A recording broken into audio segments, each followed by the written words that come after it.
Hello guys, my name is Desmond and I welcome you to my lesson for today where we will be looking at your mathematics. So ladies and gentlemen, as always, please do allow me to say it is very much important that I say it is very much important because what I'm about to say, it's massively.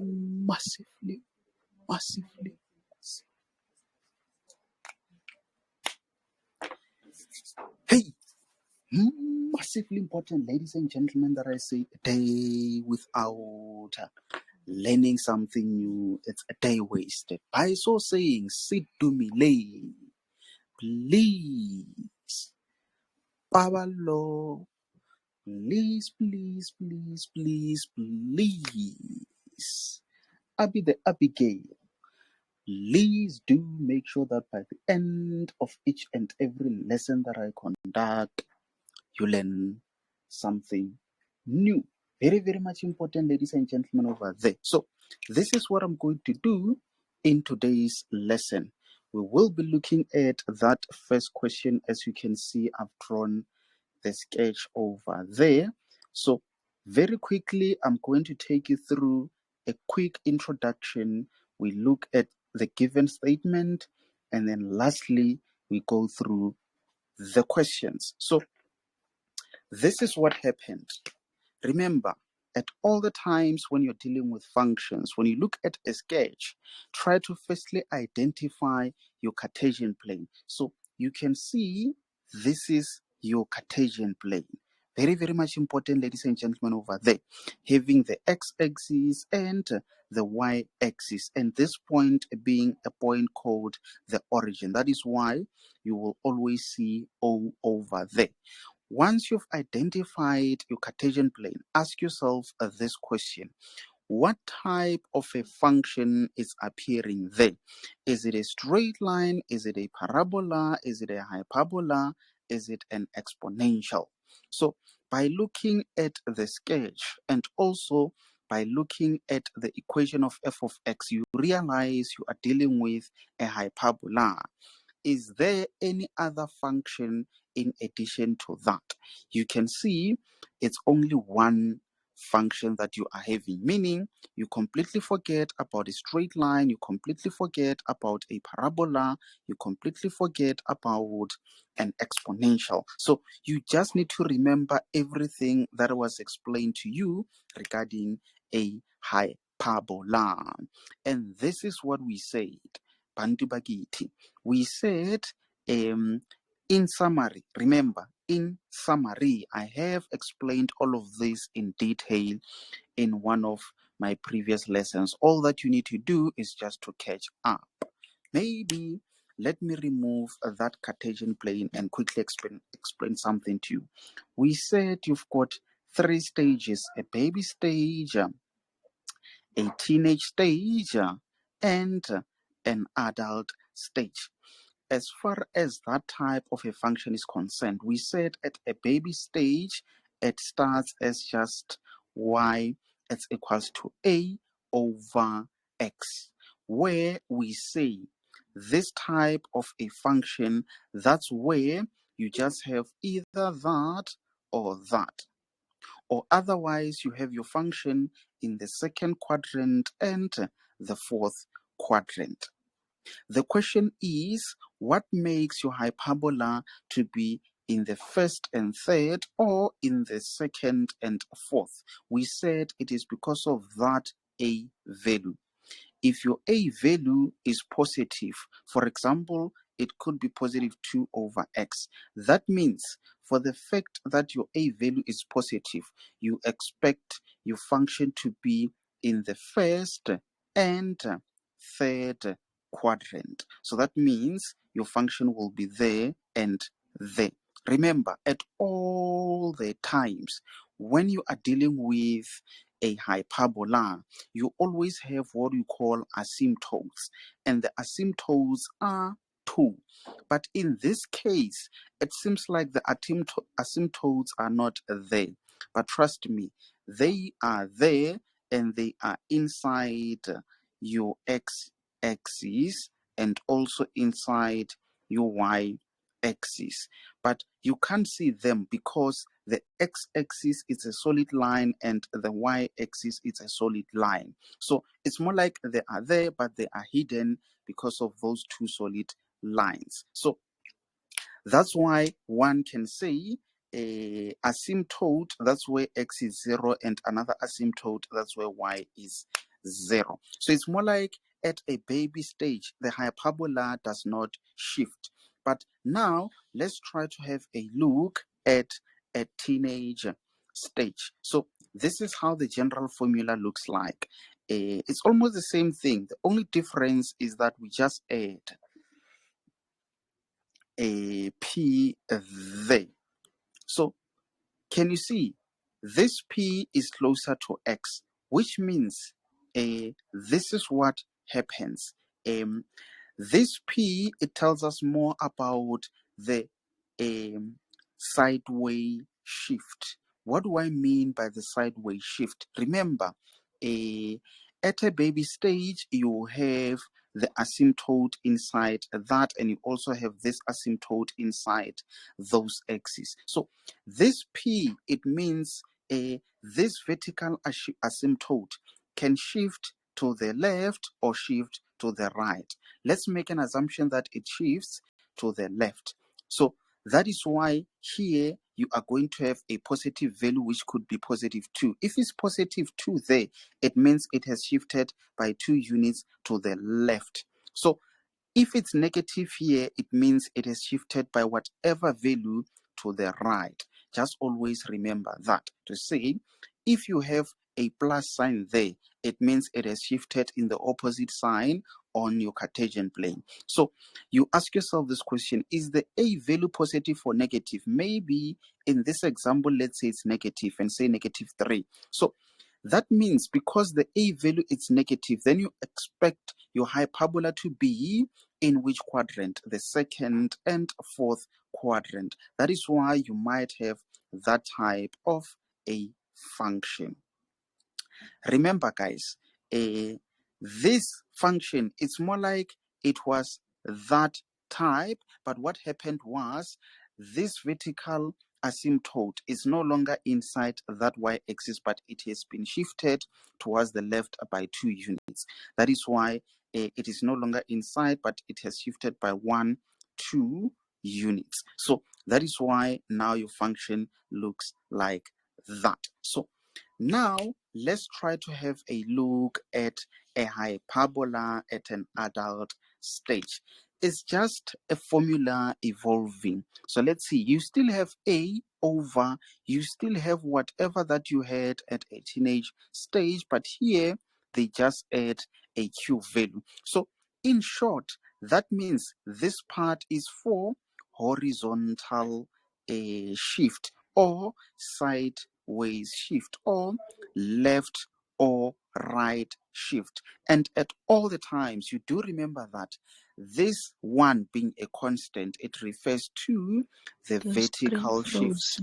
And someone just said the screen has frozen.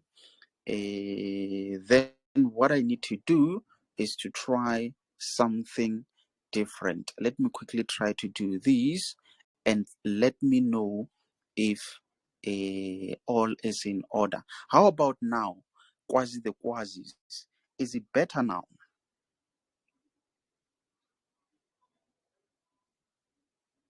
Not yet, sir. I think it may be my network, sir.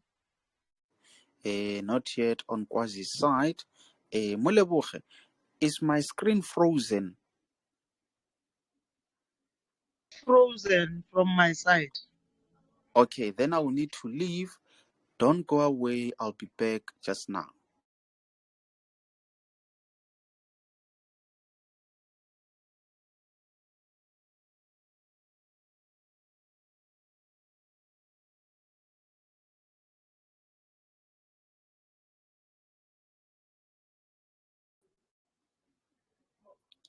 Okay.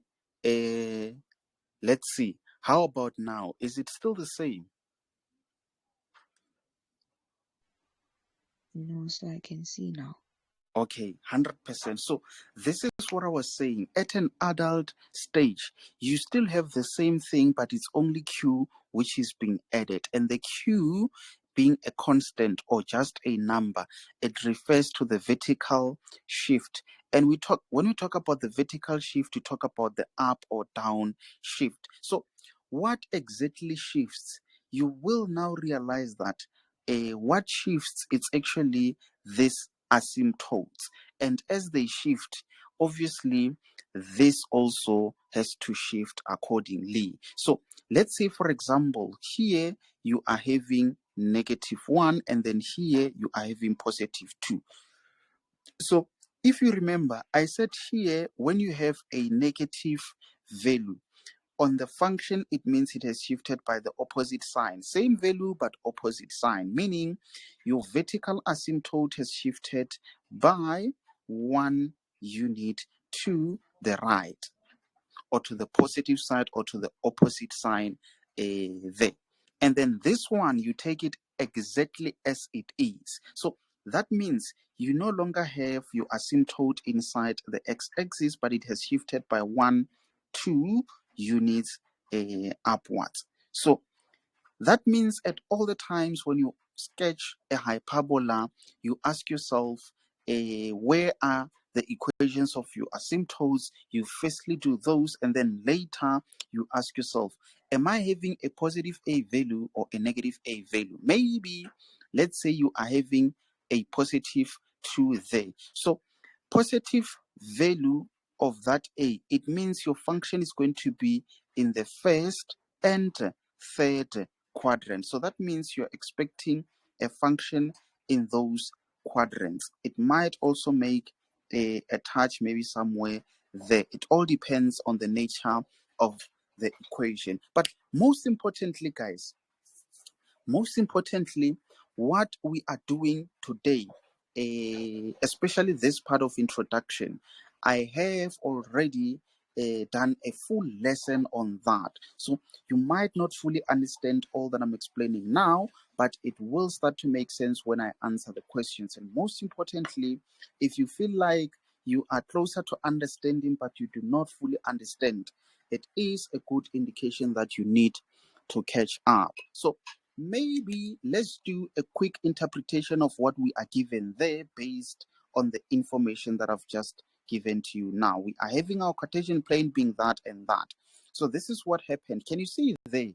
You have x -4. So that means on the function, it has shifted to the right, or to +4, because you take that with its opposite sign. So that means you are having, let's say, 1, 2, 3, and 4. That is why you are having your vertical asymptote there. This is what your teacher might have taught you. To say you take that, you equate it to 0, then you solve for x. So it's more like it's x -4, which is equals to 0. Then you say x is equals to 4. So that is the 4 at which it has shifted. So there are different explanations to that. In case if your teacher says you equate that to 0, just always know that you will obviously expect a final answer with the opposite sign that you are given there. And if you remember, I said this one, you take it exactly as it is, meaning it has shifted by 1, 2, 3 units upwards. So that is why they had that over there. Here comes the last question.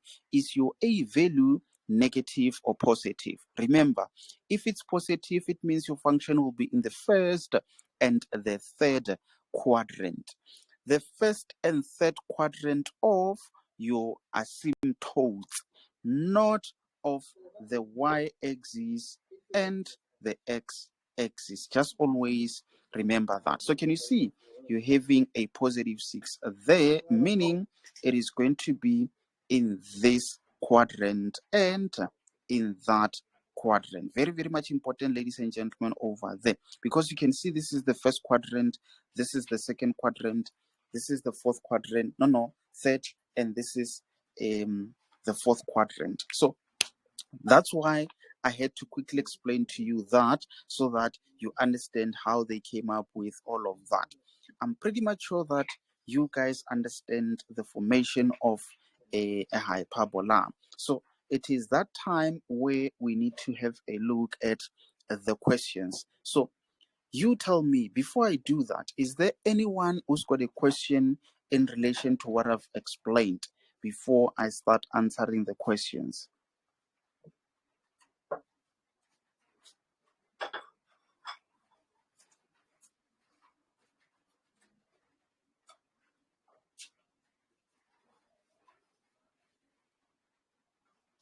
Anyone who's got a question? I think almost everything was straightforward, considering the fact that I think we are doing this. We've actually done this so many times. So let's see. Now, let's have a look at our very first question, being 4.1. If we can manage to quickly go through these questions, we will have enough time to have a look at the next question. Remember, guys, tomorrow, possibly at 6:30, that's when you'll be writing your test on functions. All the grade 10s, 11 and 12, you will be writing a maths test.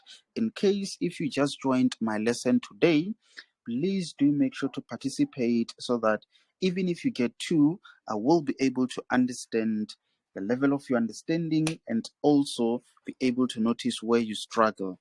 Make sure that in case if you don't understand, you just attempt the question so that I can be able to understand what you were thinking and where you are struggling. So everyone is invited to write the test. In case if you don't know where tests are being written, I will send a link soon after this class and you just click on that link. That's where you'll also find all the recorded lessons for all the subjects that we offer, and you will have access to our online library and see the past tests. So quickly, 4.1, write down the coordinates of A. Remember, examiner says the coordinates. So that means your final answer should be in that format because that is how we represent the coordinates.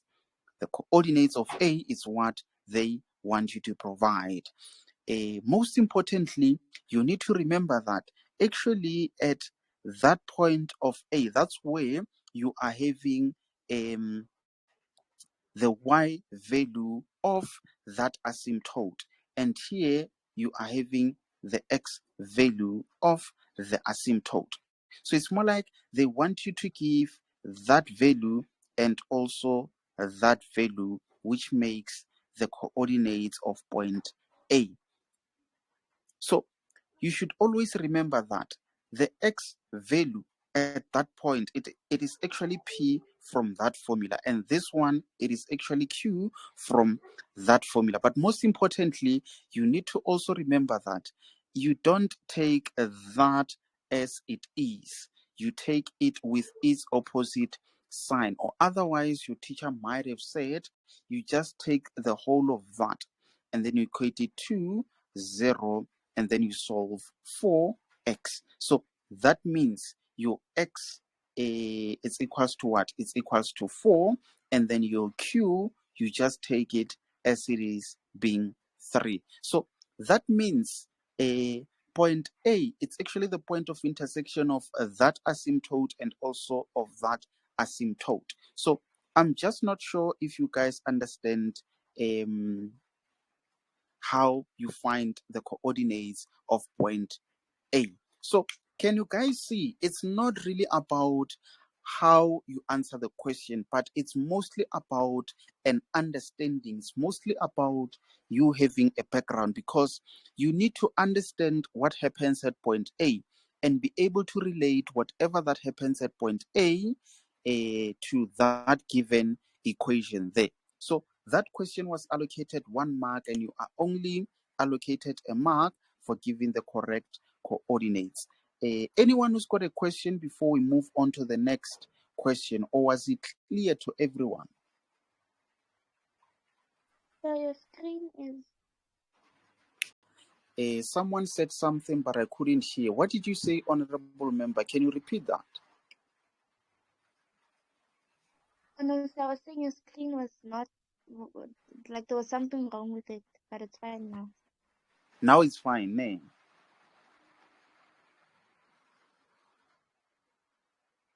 I think she said it's fine. So, in that case, let's quickly try to move on to the next question. But remember, let's say the coordinates of A, let me write them there just in case if we need those. Okay, so let's see. Now they say calculate the coordinates of B. Also, this is allocated very little marks, which is just 2 marks. So let's see. For anything allocated 1, 2, 3, just know it's easy. Anything 4 upwards, just know that there might be something tricky about that question. So that means with this question, there's nothing tricky. You just need to know. The moment they say calculate the coordinates of B, write it in this format so that you'll be able to ask yourself questions. Is there something that you know with regards to point B? Do you know the X value or do you know the Y value at point B? Anyone who can tell, what do we know about point B? We know the X value, which is 0. 100%. Okay. Now that you say the X value is 0, ask yourself this question. That point B is on which function? Of f of x, isn't it? 100%. So that means all the answers will be coming from that equation of f of x. So what is it that you are looking for? It is the y value. This is why you are just going to say y is equals to 6 over what is x? You just said is 0 minus 0. 4 plus 3. Then you punch all of that on your calculator. What are you getting there? 3 over 2. 3 over 2. Someone is saying 3 over 2, which is the same as 1.5. So that means the coordinates of point B, you are actually having 0 and 3 over 2. Is it everyone who agree with our honorable member on that one?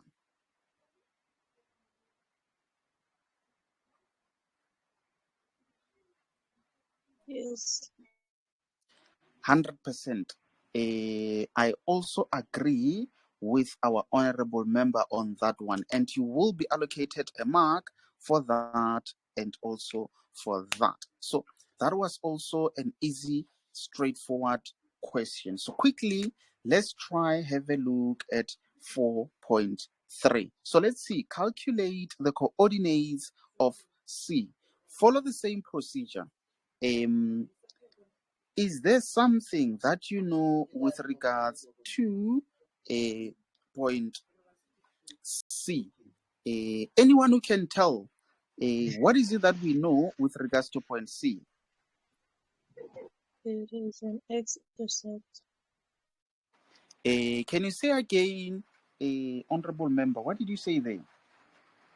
It is an x-intercept with the letter y is equal to like 0, and we're looking for the 100%. x-intercept. 100%. At point C, y is 0. Then you ask yourself that same next question to say, that point C is on which function?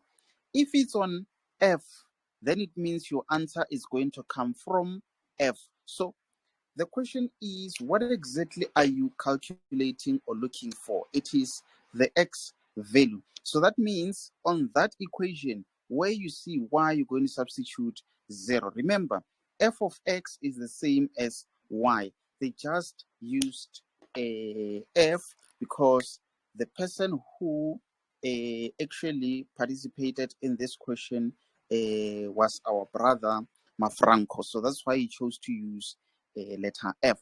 But we know that it's actually y is equals to 6 over x minus 4 plus 3. So where we see 0, we put that and then you try to solve for x. The tricky part here could be you not knowing how to deal with the fraction. So what you normally do, try to leave a fraction on one side and move everything away. So that means you will transpose and then you're having negative 3, which is equals to 6 over x minus 4. So because this is a fraction, let's try to fractionalize this side so that we can cross multiply. So that means you can just say over 1, just so that you have over. And you know, when you say over 1, you are not changing anything. Then it makes it easy for everyone to see what we mean by cross multiplication, which means the whole of this, it multiplies that negative 3, and 6 multiplies 1, which is just that. Then this is where you can say that by that, you are having negative 3x, and I think that is a plus, which is a plus 12, and then it's equals to 6. So can you see what type of an equation is that? Is it a quadratic or is it a linear? It's a linear because a letter is to the power of 1. So that 1 means you are only going to have one answer, meaning what you need to do is to write it in that format where you have letter on the left and number on the right. So that means I will try by all means to take all the numbers to the right. That is why I'm going to transpose that. You have 6 minus 12, which becomes negative 6. So remember, you just want to have letter on the left, number on the right. That is why you're going to divide by negative 3. Remember, whatever that you do on the left, you also do on the right. But why did you divide by negative 3? It's so that it cancels completely, so that you remain with letter x, which is going to be equals to that and that. This divided by that, I think that gives you 2. So it's more like you have calculated your x value at point C. So that is why you are going to say 2 there. It looks like a lengthy calculation, but because you are in grade 12, examiner made an assumption that you are not at a stage where you are not able to solve maths problems, but they are just testing your understanding of how you interpret the functions, which is what I'm mostly interested in, to make sure that you guys understand the concepts when it comes to the functions. So anyone who's got a question in relation to that, or are we all on the same page on that one?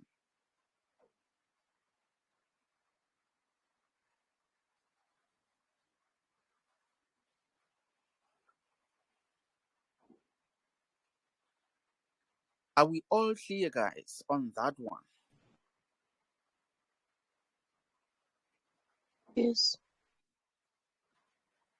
100%. So I'm pretty much sure that that was a straightforward question. And with you doing that, you are going to score yourself 2 marks on that question. So this is a question that I got from Eugene exam question paper.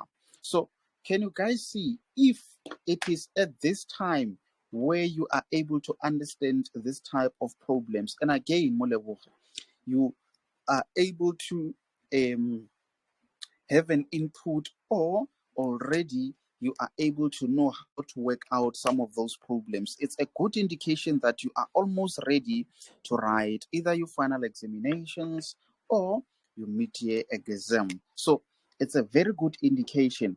I'm telling you guys, the main aim with my lessons is not only to teach you, but to make sure that you don't go to exam not knowing at least 80% of the stuff that you will come across. And most importantly, it's not about explaining the memo or showing you how you calculate, but most importantly, it's about making sure that you fully understand mathematics, because there is an explanation to everything. Maths is not difficult because it's not understandable. Everything is understandable. You just need a good explainer. It doesn't mean when you don't understand something is difficult. It could be that the explainer is not explaining in the simplest way that you can understand. So for me to simply explain everything, that's if it's either I've done that particular mistake and I'm able to explain how to correct it, or through your scripts when you write your tests, I'm able to notice where you made mistakes, and through those mistakes, I'm able to explain better. So what I'm saying is, at all the times almost in every lesson that I conduct. If you did not miss any of my lessons, or if you were catching up, you should be understanding everything. And if you can just remember all that I've explained, the information is enough for you to get at least 80% on every question. So quickly, let's try to have a look at this next question that I've explained on my lesson yesterday. I think I need to now emphasize this. I remember Molebuche was there. I just can't remember who else was in my lesson for yesterday when I was doing grade 11 mathematics. I normally say maths is maths. And what I mean by that is that whether you are in grade 10, 11, or 12, some questions, they repeat. They come in different ways, but referring to the same thing. Just like this question, honorable members, it says, calculate the average gradient of F between B and C. I have fully explained this on yesterday's lesson, but it was for grade 11s. I'm still going to explain it, but I'm telling you, someone who attended my grade 11 lesson, they are in a better position to fully understand it even better because it's a repetition of what I've explained yesterday. So this is what I said. In this question, they are saying calculate the average gradient.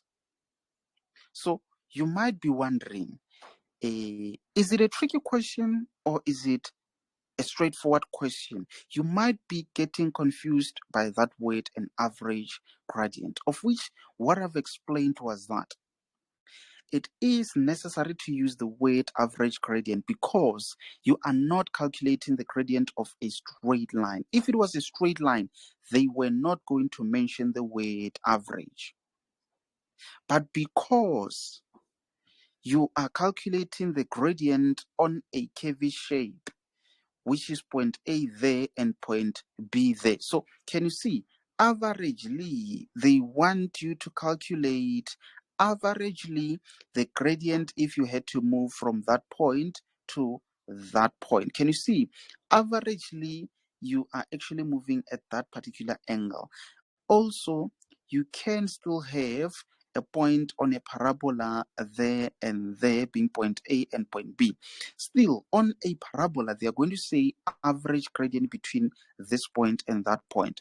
Why do they have to use that word average? It's because unlike a straight line where it is a straight line from that point to that point, they will just say the gradient because every point along that line, the gradient is the same. For example, if from this point to that point, the gradient is equals to 2, that means at every point along that straight line, the gradient is 2. But in this case, the gradient between this point and that point, let's say average gradient was equals to 3.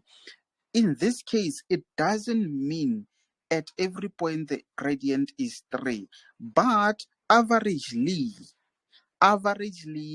at every point it averages around that point. You might find that here is 3, there is 3.1, 3 point maybe 1.1, 3 point maybe 1.2, and then maybe if it gets to that point is 3 point something or maybe a 2.9 or whatever, but averagely it's actually averaging around 3. It's only when you get to this point and that point where it is exactly that value. So that's me trying to explain that word average, to say you only get average when it comes to the three functions being parabola, hyperbola, exponential, because the lines are curvish. But on a straight line, they will never say average, but they will just say gradient. So now what you know is the formula for gradient. That is why you can just say what is it, m is equals to change in y over change in x, which is equals to y2 over y1, what is it, y2 minus y1 over x2 minus x1. So now, between which 2 points, between point B and C, let's see, what was point B? If I remember, I think we had 3 over 2 there and 0. And then C, I think we had that. So someone might be asking, which point am I going to assign it to point 2, which one point 1? So remember, alphabetically, this one comes first, letter B comes first, and then C comes second. So that is why I'm going to take my C value as y2x2, y1 x1. Let's see. So that means my y2 is that letter that comes second, which is 0 there, minus that being 3 over 2. Make sure to put it inside the bracket so that you don't punch it incorrectly. And then here, your x2 is 2 minus your x1 being 0. Then you punch all of that on your calculator. You are going to get your average gradient between the 2 points. So it's more like this is a point there, this is a point there, and then averagely the gradient of those 2 points is whatever the value that you're going to get. So what value are you getting as your average gradient?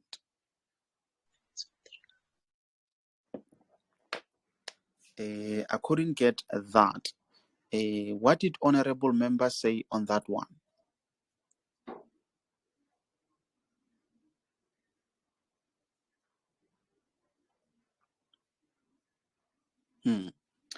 Silence in court. Let me try to punch it myself. So you start with a fraction button and you say 0 minus 3 over 2. You go to the bottom and you say 2 minus 0. I'm getting negative 3 over 4. Is that what you guys are getting? Negative 3 over 4. Are you getting the same value? Yes, sir. Okay, 100%. So now here comes a tricky question which not everyone might get it correctly. But most importantly, guys, I'm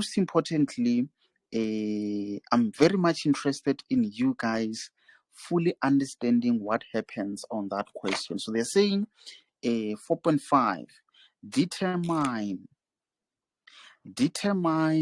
the equation of a line of symmetry of F which has a positive y-axis.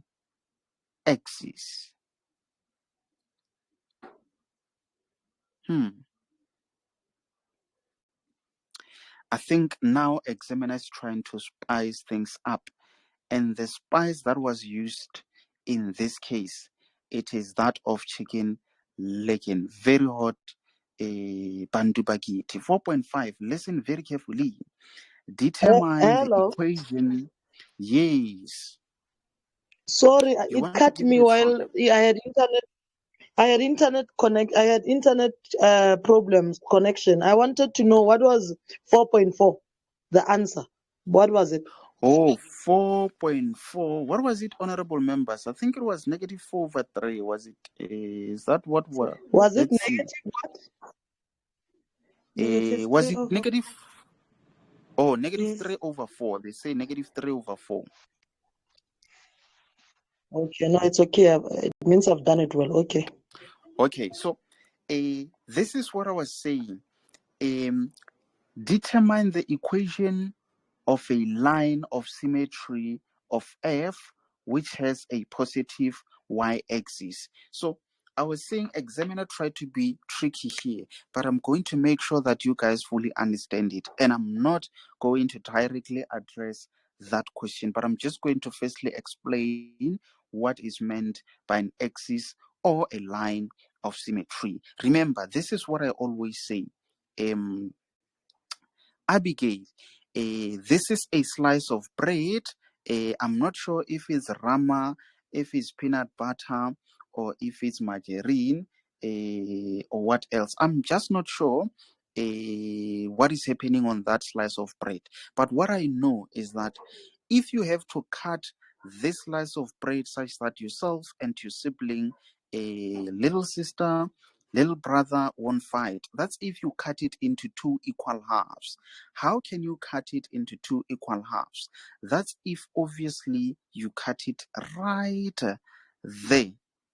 So this line which cuts it into two equal halves is what we call a line of symmetry. Always remember that, Bantu Bakiti.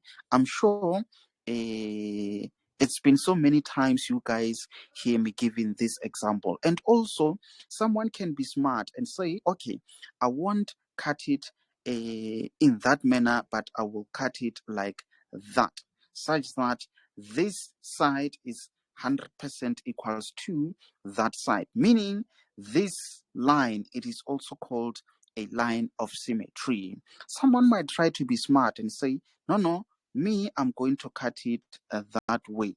I'm telling you, if you cut it in this manner, you won't fight with your little brother, because they know that this side is equal to that side, so no one is robbing anyone. So that means also this line is what we call a line of symmetry or an axis of symmetry. Hey, I think even if you cut it in this manner, guys, you still won't fight. So that means this line is also called a line of symmetry or an axis of symmetry. This is what happens. Tomorrow, it's going to be a new day, and it's going to be a very good morning. If you want to ruin that morning, try to share a slice of bread and cut it there, and try to give your little brother that one. Just try and do that, and you will thank me later. Hey guys, I'm kidding. If you want to still be alive, never do that. Always try to remember an axis of symmetry so that you guys don't end up fighting. Okay, let's come to functions. We have this type of a function, which is a parabola. I'm not sure if there's someone who's got a question. I see. Mapasika, are you having a question, honorable member?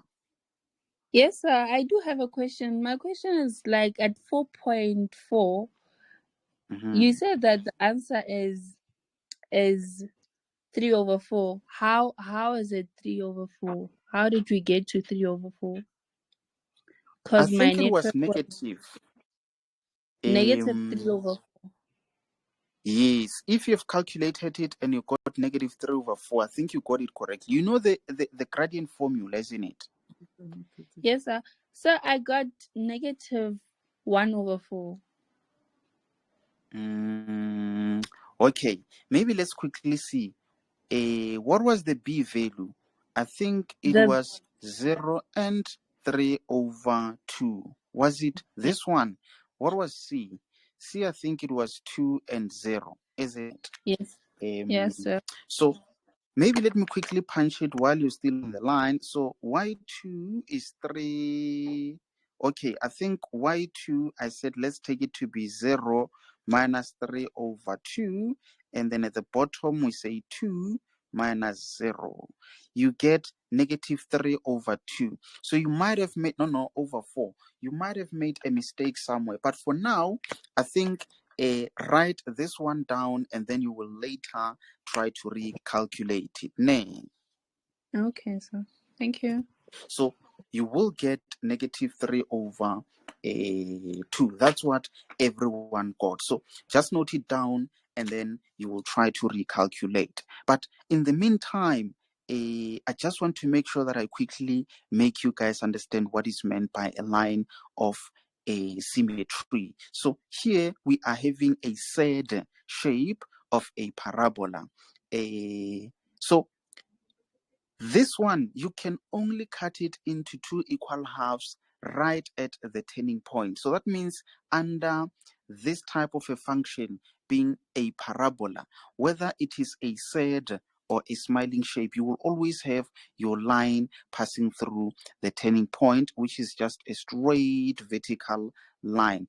And that line is what we call a line of symmetry, meaning this side it's 100% equals to that side. So it's more like you're going to say that's where obviously it will be cutting the x value there. That is why you're going to say x is equals to, maybe here it's 1, here is 2. So that means if they say line of symmetry on that parabola, you're just going to say that's where x is equals to 2. If for this one, for example, the Cartesian plane is there, and then you are having -1 there. So that means the x value of the turning point is your line of symmetry, meaning for this one, x it's equals to -1. So now, I'm pretty much sure that you are now having an idea. So let's have a look at this type of a function. So I'm just going to keep it short.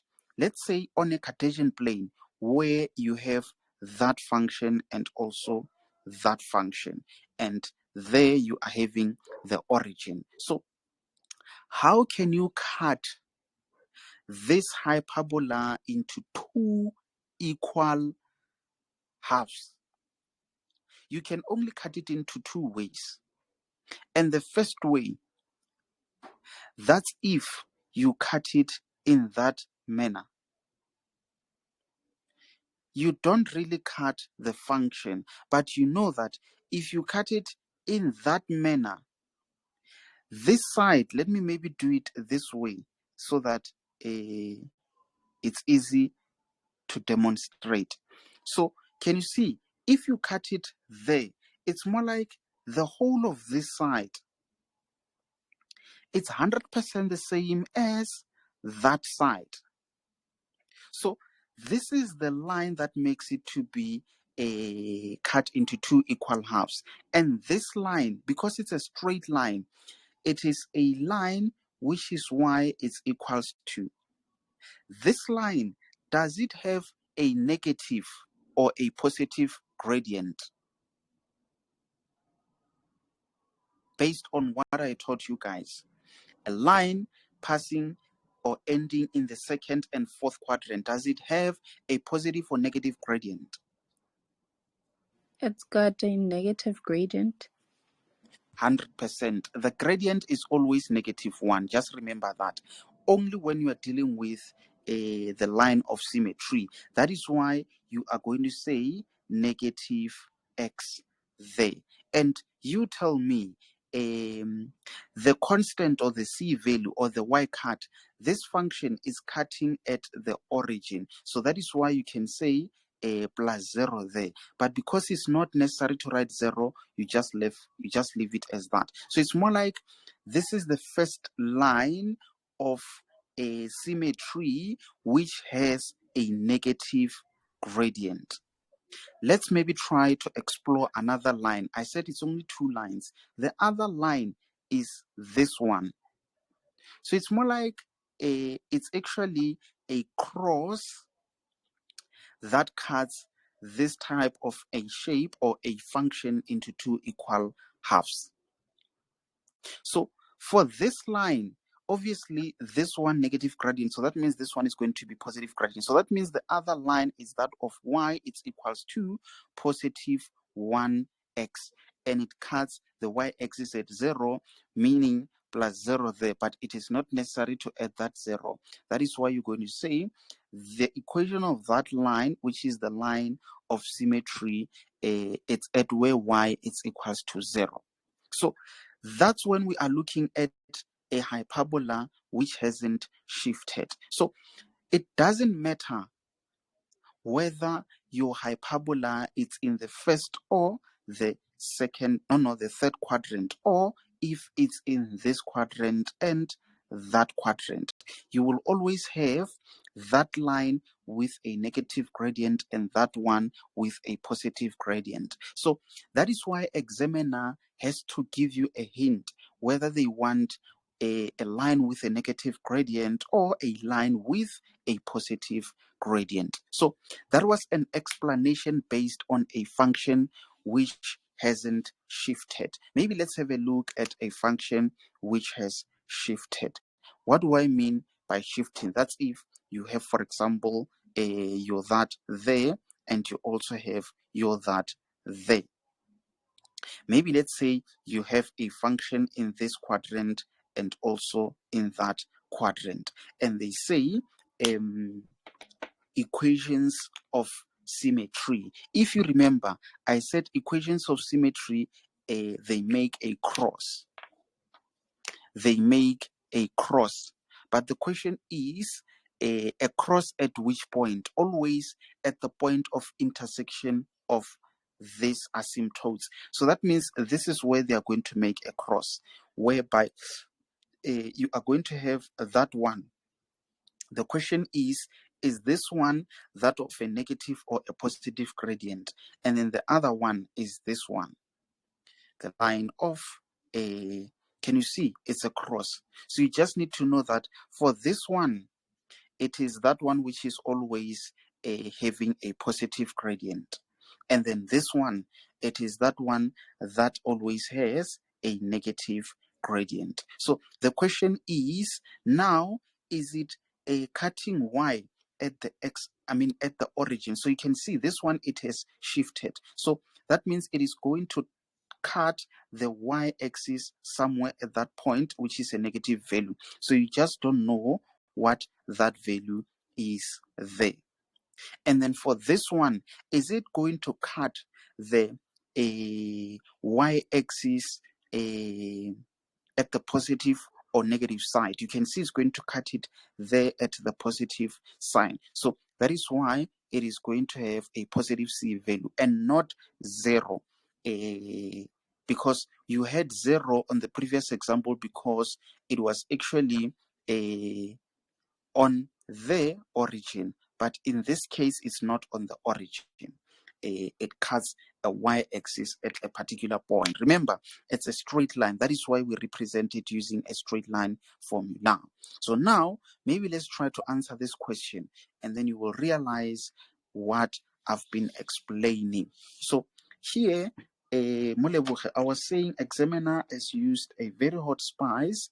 I think it is that one of chicken licking, because they try to be tricky. They say determine the equation of a line of symmetry of F which has a positive y-intercept. So my question is, do you think it's that line with a positive gradient, or do you think is that line with a negative gradient, the line that they are talking about there, which has a positive y-intercept?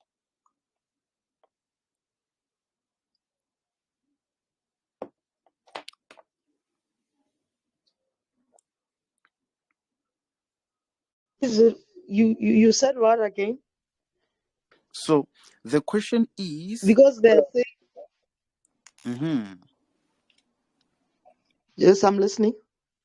So I was saying, remember, you always have a cross right there, meaning you are going to have that line or that line, regardless of whether your function is in that quadrant. Let me do this. Whether it's in that quadrant or this quadrant or that quadrant or this quadrant, you will always have a cross, two lines crossing at that point where your asymptotes intersect. And this is line 1, this is line 2. So the question is, in that case, are we going to have a line which has a negative or a positive gradient, according to that question, which says determine the equation of a line of symmetry of F which has a positive y-intercept? Oh, I hear you. But if we are going to draw a line of symmetry that requires the y-intercept to be positive, it means the line of symmetry has to cut the graph into 2 equal parts, isn't it? And it means we are going to move from the line of symmetry. For us to be able to cut into 2 equal parts, we are going to move from 0 upwards. From I'm speaking about you see, you've cut it already here in the blue graph, but now I'm hearing you saying where the y-intercept, where the y-intercept is positive. Yes. So the question is it going to be a line which has a positive or a negative gradient? It's a line that going to have a positive, isn't it? In first quadrant and third quadrant, so it's going to have a positive y value. Okay, it's fine. Noted. Anyone also would like to give their input on that one?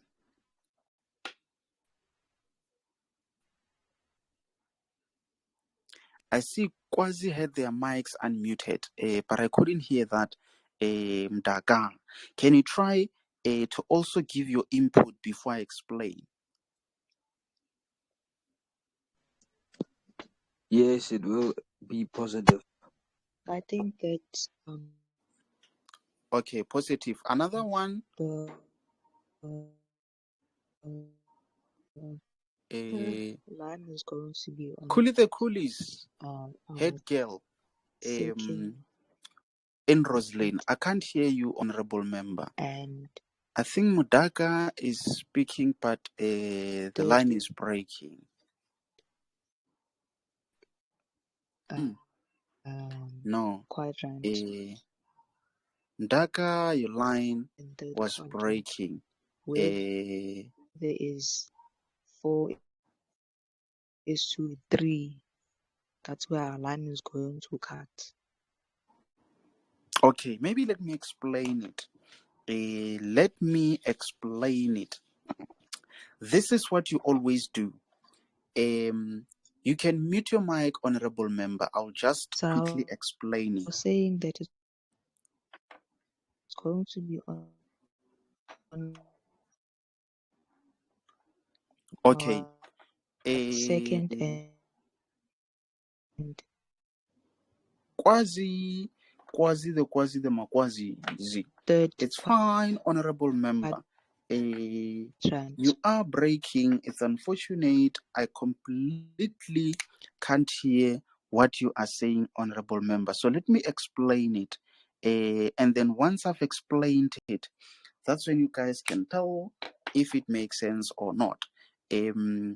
Remember, we still have that point A there. Just removed it so that I can explain.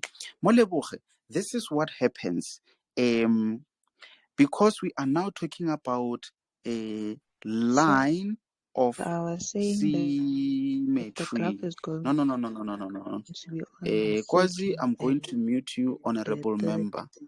You will just listen from my side. Kwazi, I had to mute you, honorable member, because your line is breaking and you are repeating it for the third time. It's fine. Even if you try to re-explain, I'm not able to hear you, honorable member. That's why I had to mute you from my side.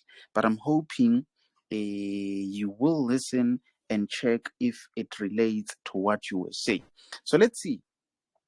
Line of symmetry on a hyperbola. What happens is locate where your asymptotes are, and then wherever they are, think of having a dot there, then do a cross, just like I've explained. You do a cross. This is the only way to do a cross. Can you see? So my question was, a cross that was going to have a positive gradient, is it this line or is it that line?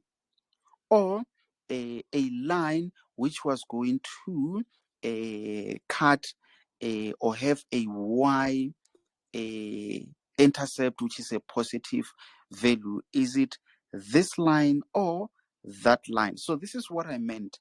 This is where you do your cross. Can you see? You have your asymptotes there. Then you do your cross there. So that means this is the first line that cuts this into two equal halves. And then the second line, it is that one. So can you see? You are now having a cross. So the question is, between line 1 and line 2. Which one is examiner looking for when they say determine the equation of a line of symmetry of f which has a positive y-intercept? Is it line 1 or is it line 2? It is line 1 because it's a plus 3. Okay, another one to give it a try. So will it not be line 2, the negative gradients one? Abigail, why line 2? Because you said it has a positive y-intercept, so the positive part of the axis is above, and yeah, so the gradient cuts that intercept and it meets it there. Yes. Guys, that's why I had to emphasize to say, in this case, examiner tried to spice things up. Whoever said because it's a 3, remember this 3 is for f of x, which is a hyperbola. But in this case, examiner is referring to a straight line. So now you ask yourself, since I've explained, you do a cross on those asymptotes, and this line is a line of symmetry. Also, this line is a line of symmetry. But because you have two lines, examiner is going to try to be smart and say, choose a specific line. But which specific line is examiner looking for? They are looking for the one that has a positive y-intercept. You can see here you are having a negative y-intercept. This is where you are having a positive y-intercept. So that means already we know that we have y is equals to positive gradient and then plus C value, of which we are not yet sure what that C value is. So that means we will need 1 point in order to calculate that y-intercept. Before I show you how to calculate the y-intercept, do you guys understand why we chose that line and not this line? Does it make sense now? The likes of Moleboge. Can I ask something? It makes sense. It maybe I did not Yes. understand the question. Were we looking for a positive gradient or a negative gradient? Because I heard you speaking about positive and negative. Was it we were looking for a positive y value or we were looking for a positive gradient or negative Okay. gradient? So maybe let me try to repeat that question. So the question itself, it says determine the equation of a line of symmetry of F which has a positive y-intercept. Then I also added a spice, and I'm not sure which spice I added, but I think I added which spice, I'm not sure. But this is the spice that I added, Moleboge. I wanted to say the line that examiner is looking for, is it a line of a positive gradient or a line of a negative gradient? So it's more like it's a spice on top of a spice.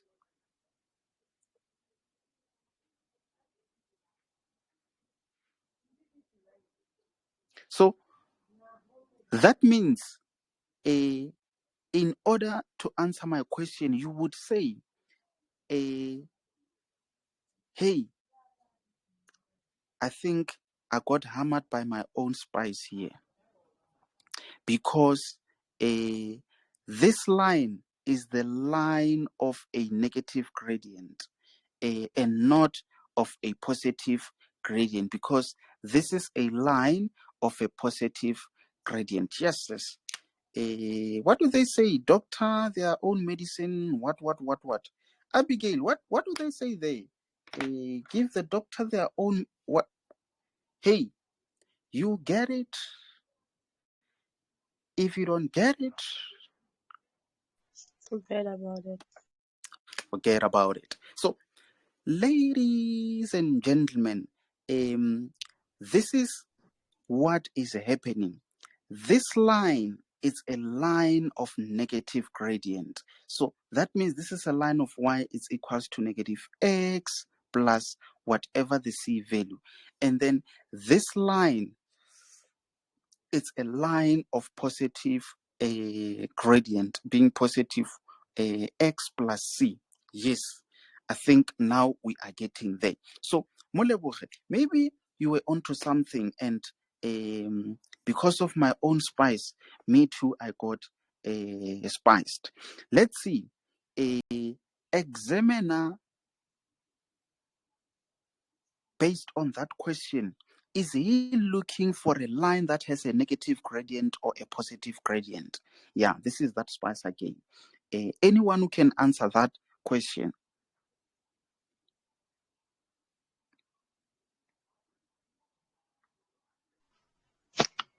Because if then it means he's looking for a negative gradient where y has a positive value, so it has to be a negative Yes. gradient. Yes. It has to be a line with a negative gradient, because the line with a negative gradient is the one that has a positive y cut there. So maybe let me give you guys a quick summary. This is what happens under a straight line. So we said always, if you have a straight line ending in the second and in the first and a third quadrant. So that means this is that type of a line. Can you see? It ends in the what? The first and third quadrant. They always have positive gradient, this type of lines, just like this one. Can you see? It has a positive gradient. But for this type of lines, they always have a negative gradient. They will always have a negative gradient. So here, because we're dealing with a line of symmetry and we say you just do a cross at the point of intersection of asymptotes, we have asymptote there, we have asymptote there, and then you just do a cross like that. Then examiner will either want the equation of that line or an equation of that line. So examiner can say a equation of a line of symmetry which has a positive gradient, or they can say a negative gradient. That is another way of asking. Another way of asking, in this case, they're saying which has a positive y cut, which is a positive c value. Otherwise, they could have set a negative c value. So can you see? That's why I had to do that cross there, and I compare between these two lines, which one has a positive y value. Then I see, or is that line. Then that means it is the line that has a negative gradient, because we said all these lines has negative gradient. That is why I'm saying y is equals to negative x plus c. So now we need to find the c value. And you know that for you to find the c value, you need to use, or you need to have one point. Do we have a point that we can use to calculate the c value? If you guys still remember my initial lesson, what point are we going to use to find the c value? So we're going to use point A. Where is point A? I think point A is that one there. What was point A? I think point A, it was 4 and 3, if I remember. Yes, yes. That's very good, honorable member. So that means you are going to say y is equals to negative x plus c at point A, having the coordinates 4 and 3. So, coolies, at all the times, you will either say y is equals to positive gradient plus c at the point where your things intersect. That is why your teacher might also say at point P and point Q. Which P? They are referring to there where you find the P value, and also there where you find that. Or otherwise, you might find yourself saying negative gradient still at point P and Q. Sometimes if you don't have that point, for example, somehow examiner can try to be smart and somehow give you that value. Maybe they say 6, for example. You just need to remember that you need 1 point. If you don't have that point where those asymptotes intersect, examiner can try to be smart and maybe have a parabola there that touches, then they say straight line is passing through that point, and that line, it is a line of symmetry of F. That's because they want you to somehow use that point in order to calculate the C value. So just always remember that. So now that means where we see y, we are going to put 3 negative x, we see we put, so you take this to the other side, it's more like you're saying c is equals to 7. So that means it is where y is equals to negative x and then plus 7. This is the equation of a straight line that they wanted. Imagine talking that much for a question that worth 2 marks. So that means because it took longer to explain all of this, it doesn't mean this question is difficult. If it was for me, I'm sure by now I would be on my way home, because I would have done a long time with this question paper. But because I'm explaining, that's why it takes a bit of time, because you need to firstly understand what's going on there, and it has to take you less than a minute to complete that question. But wait, are you guys sure that you fully understood that last question? Because it's always a free question. It's those marks are free for that type of a question, because it's never difficult, it's always easy. Examiner has to guide you whether they want an equation of that line or that line. For this line, it's always negative gradient. For that line, always positive gradient. You just need to struggle to find the C value. And for you to find the C value, you will need a point. And that point could be that point there, or somehow another point, but along that straight line that examiner is looking for. Any question, Bantu Bakit? I'm not sure if Yeah. any question. Yes, sir. I have a question. Yes, what is the question? So I'm confused as to why exactly are we using point A and not the other points that are in the graph? Okay, a very good question there. And I think this question will conclude our lesson for today. And then that next question being question number 5, I think what I can do there, it is just to quickly browse through and guide you in terms of how to approach that. And then the rest you will see tomorrow in your test. Just make sure to catch up and prepare for that test. So let's see. An honorable member is asking a question there. Who asked the question, so that I'll make it a dialogue so that it's easy for you and everyone else to understand? Who asked that question? It's Babalilo, sir. Pabi, let's talk. So, okay, Mus, you agree with y is equals to negative x plus c. Then we just need 1 point, isn't it? You agree there, Mus? Sir. Okay, so now the question is, how many points do we have on this line? How many points do we have on that line? We only have one, sir, Which is which is point A. 100%. So does it make sense in terms of why do we use point A as opposed to other points? It's because those other points, they are not along, or they are not on this line. That is the reason why. Does it make sense? Sir, it does. Thank you so much. Okay, anyone who's got a question, honorable members, I think you guys did manage to learn something out of this question. I'm just not sure if there's anyone who's got a question before I quickly wrap up our lesson for today. Let me see who's on the line. No We have question on my side. Mapaseka. No question. Guys, are you sure? The Maumis, you are quiet today, honorable member. Are you angry at me? No, sir, I come late. Oh, okay, no. But Now I'll I catch up later. understand. Now I understand. It's fine.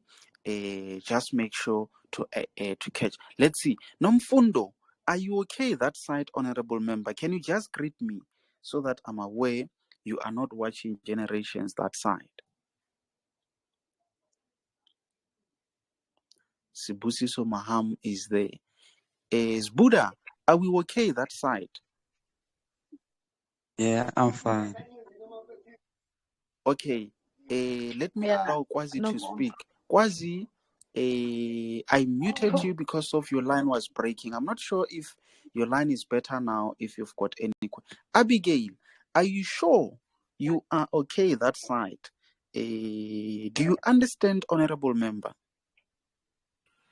Yes, sir, 100%. Okay, guys, I'm about to quickly wrap up, but maybe let me get a confirmation from Leslie. Yes, Mapasika. Um, so I just checked my 4.4, and the reason I got -1/4 was because I converted the 3/2 to 1.5. Yeah. So thank you, That's sir. why it gave you that wrong number, ne? Mm. Hey, if you do the manga business, it's going to hammer you, honorable member. So I understand what honorable member is. I think this thing is the same as 1.5. So maybe if you try to rewrite it in a different format, it could show you some flames. But thanks very much for that, honorable member. So this is just an indication that if you have it in that format, also when you substitute it in that same format so that it doesn't show you some flames. Okay, so very quickly, let me quickly give you guys a background on that next question, being question number 5. I think I'm going to be very quick on this one. Let's see. Question number 5. I'm not answering it, but I'm just giving you a guidance. Maybe a quick background. Question number 5. You are having a f of x which is equals to x squared minus 5x minus 14, and you also have g of x being 2x minus 14.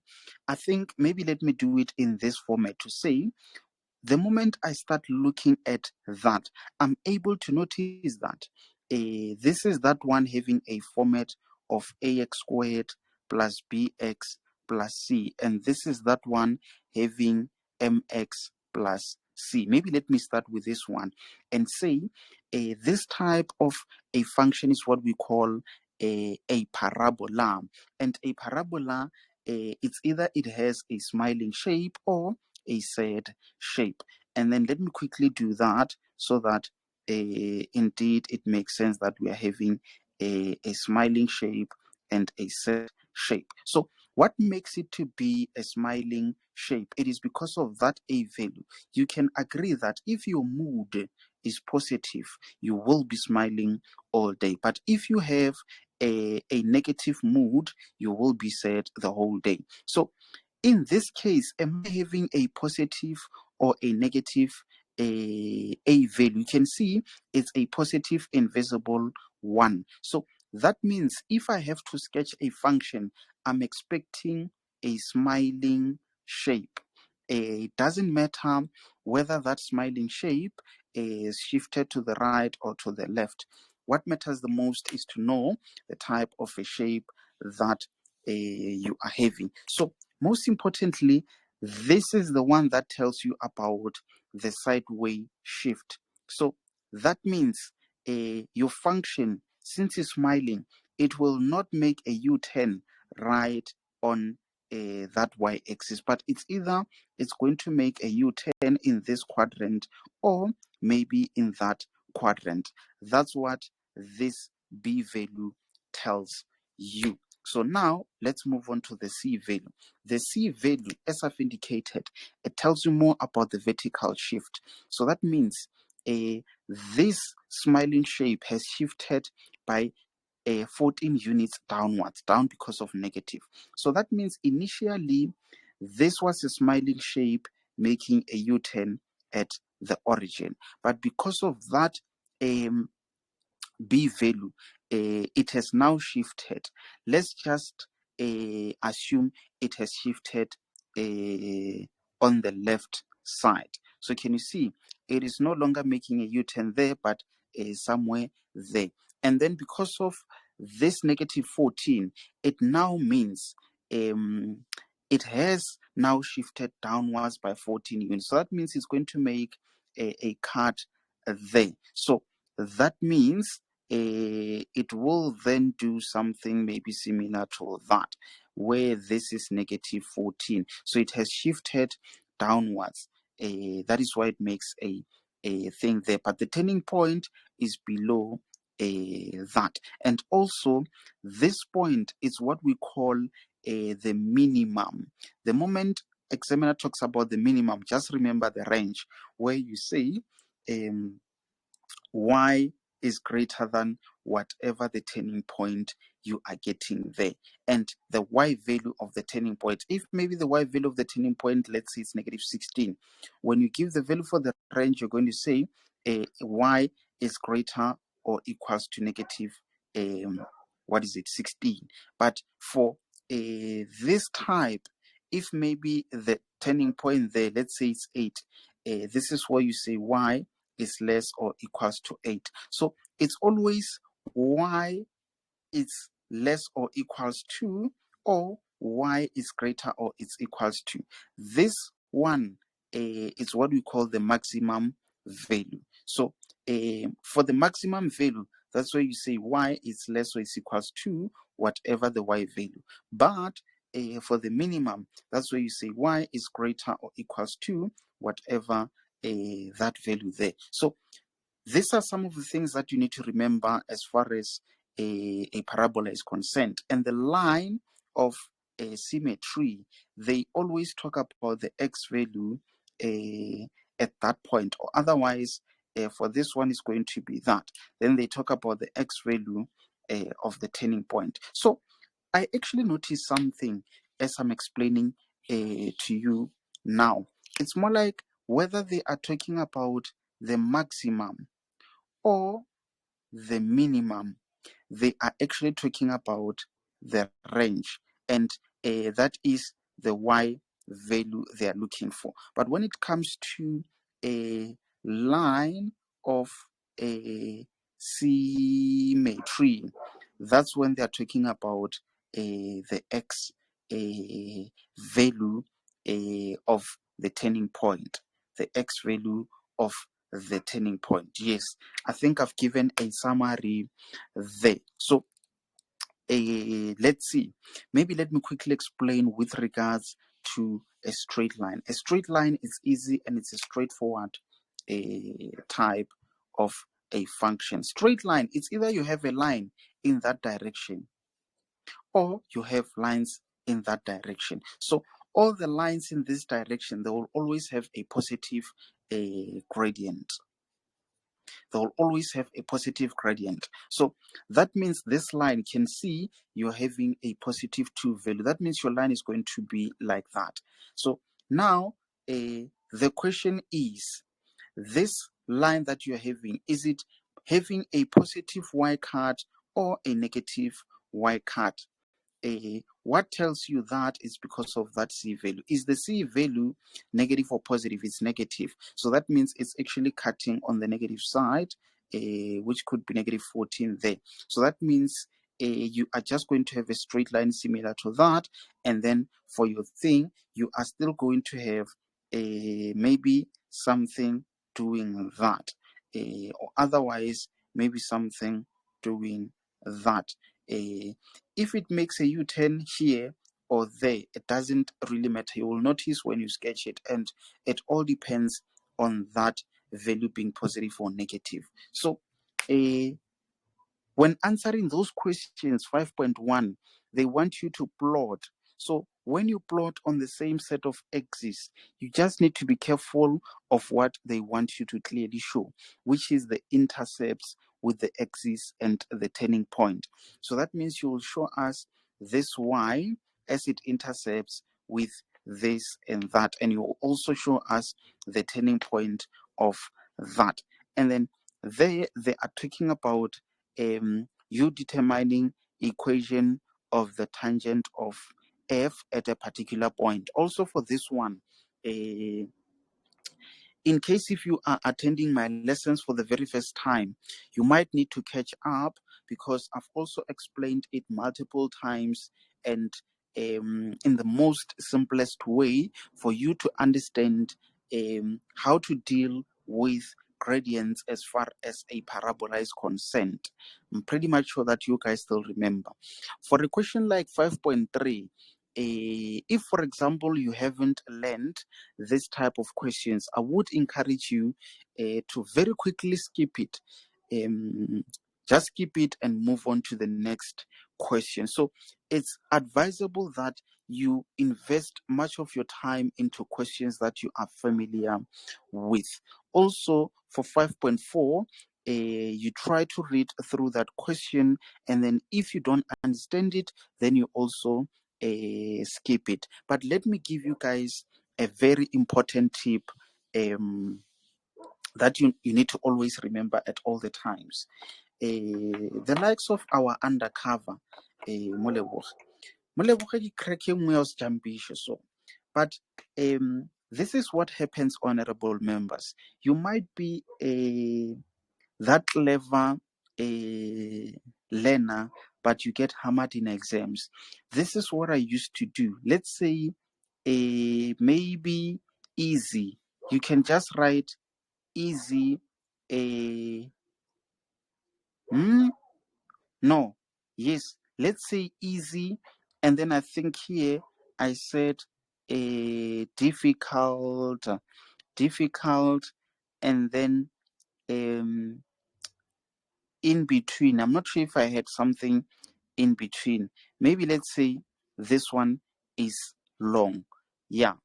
I just forgot exactly how I actually tabulated that. So that means with a pencil, not a pen, you just have something similar to that. So, for example, when you do a question 5.1 and you realize, hey, that question is easy.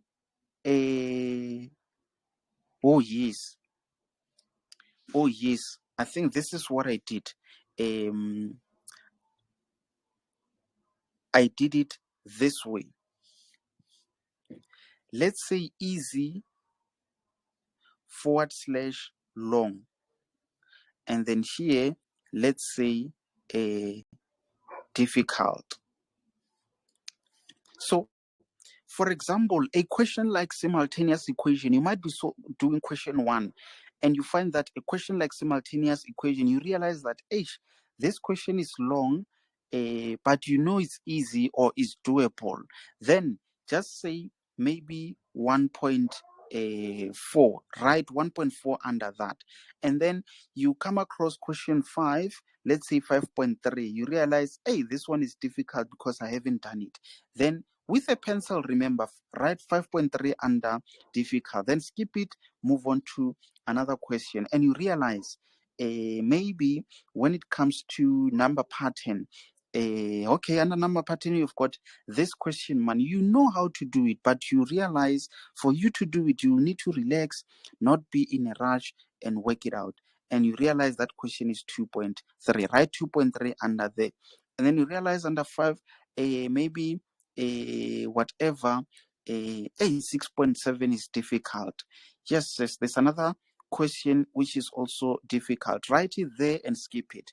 Abigail, why am I saying this? It's because when invigilator says 30 minutes left, and you've written all that you were aware of, you've written all that you're confident with, they say 15 minutes left, you won't then quickly try to rush and answer any question that you skipped. Because what happens is, randomly, you start trying this one and it falls under difficult, but you did not tabulate and say it falls under difficult. Then you page backward, you realize you missed this. Then you try to work it out. It's difficult. Page back, you find this. Also, this one is difficult. And then 3 minutes left. Then you realize, you still had simultaneous equation. You didn't work it. You still had this one. You know how to do it, but you just know that it's going to be long, and it's better to just spare it and continue with the easy ones. So what I'm saying, Abigail, is you tabulate this. Then when they say 30 minutes left, you know where to start. You won't just randomly take any question. You're going to start with this one. Why? Because it's easy, but it was just long. And then once you're done with that, you follow this order. You go to 2.3. Why? Because you know it's either easy or it's not easy, but it's doable and it's long. Then you work out that one. Even if they say time up, you won't regret not doing those, because anyway, they were difficult. So that is why I told you guys that in my case, for example, out of let's say June exam of 150, there was a time where I got 149 in that exam. So what I'm actually remembering now is that there were some instances, let's say out of 100, I would get maybe 89. And on my answer sheet, there's no zero, there's no wrong, there's nothing. It's all the ticks. Why? Because I knew what I knew, I knew what I did not know. So what I did not know, I completely didn't write, because I had no idea. I completely had no idea. And I had to make sure that I capitalize on the questions that I fully understand. And those that I don't, even if they say time up, it's fine even if I didn't write those. 89, it's better than nothing. Even though it's a good mark, but when you always want to get 100%, it feels like it's not good enough. By that time, someone got, the next person, I think they would get something like 20 out of that 100. I always had a huge gap, because me, I finished my matric somewhere around March. And for me not to forget these things, I had to teach my fellow learners. That's why I became good in explaining, and I became even good in mathematics. So this is me encouraging you to say, whatever that you learn in my classes, for you not to forget those. Don't be greedy with information.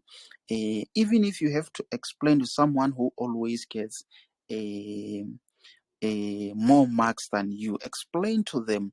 That's how it's going to make some sense to you, and you will understand some more complicated questions. So guys, that's me concluding our lesson for today.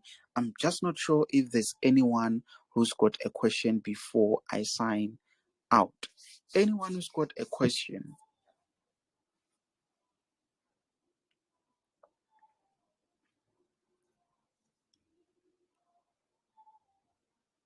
Yes, sir.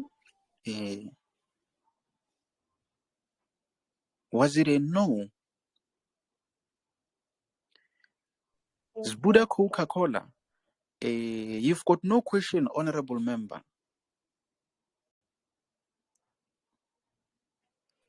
No, sir. Sidumi, you don't have a question. I'm about to sign out. Oh, sir, I don't have a question. Just network. So started after 30 minutes. So I'm so catch up on my recordings. Thank you. Okay, 100%. Mzozozo, I think it is that time, honorable member. What do you think?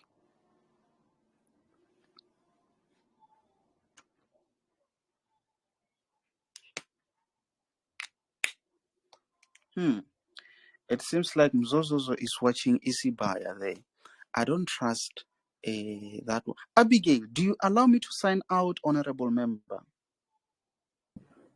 Yes, sir. Mzozozo, whether you don't want me to sign out, I'm still going to run away, honorable member. Ladies and gentlemen, I do thank you very much for joining. My name is Desmond. You guys have a very good night, and I'm out. Hey, don't forget your test tomorrow.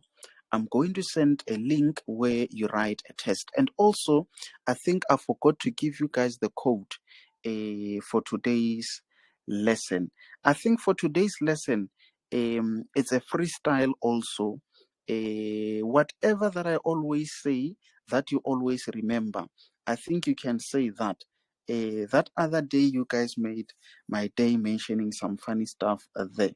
So whatever that comes to your mind, that I always say, you are more than welcome to use that as a code. I think that will confuse the enemy. So guys, I'm out.